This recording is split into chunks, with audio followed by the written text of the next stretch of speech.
Hello students, இப்போ நம்ம இதில் பார்க்க போகிறது 7ஆம் வகுப்பு கணிதம் 2ஆம் பருவம் 3வது பாடம் பார்த்தீங்கன்னா இயற்கணிதம். எடுத்துக்காட்டு 3.10 கொஷின் பாருங்கள். அடுக்கு விதியை பயன்படுத்தி சுருக்குக 4 கொஷின் கேட்டுக்கிறான். பாருங்கள், ஃபஸ்ட் கொஷின் 7/6 பெருக்கல் 3/6.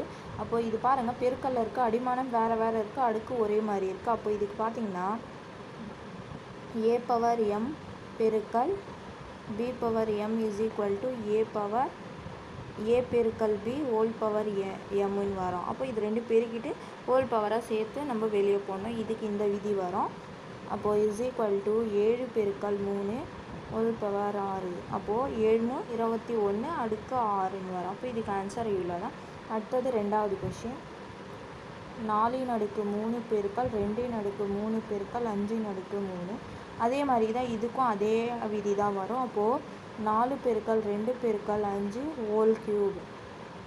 அப்போது 4 2 8 8 5 40. அப்போ 40/3 40 கியூபுன்னு வரும். அதுக்கப்புறம் மூணாவது கொஷின் பாருங்கள், 72/5 வகுத்தல் 9/5.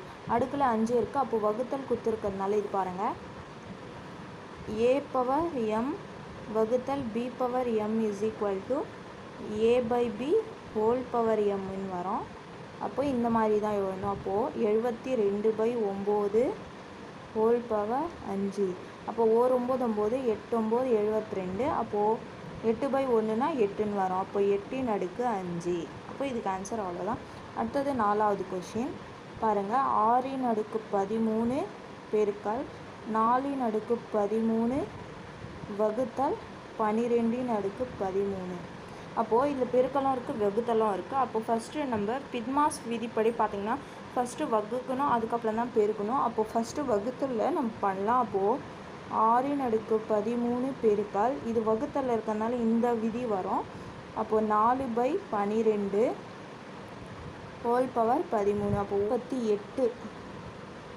அப்போ இது 48 12 12 4 12 48ன்னு வரும். அப்போ இங்கே 4 இருக்குதுங்களா. அப்போது 6/13 பெருக்கல் 4/13. அப்போ இது பெருக்கல்ல இருக்கிறதுனால உள்ளே இருக்கிறது பெருக்கிடணும், இந்த முறை வரும். அப்போது 6 பெருக்கல் 4 ஹோல் பவர் 13. அப்போது 6 நாள் 24/13. அப்போ இதுக்கு ஆன்சர் பார்த்திங்கன்னா இதுதான். புரிஞ்சுதுங்களா? அவ்வளோதான்.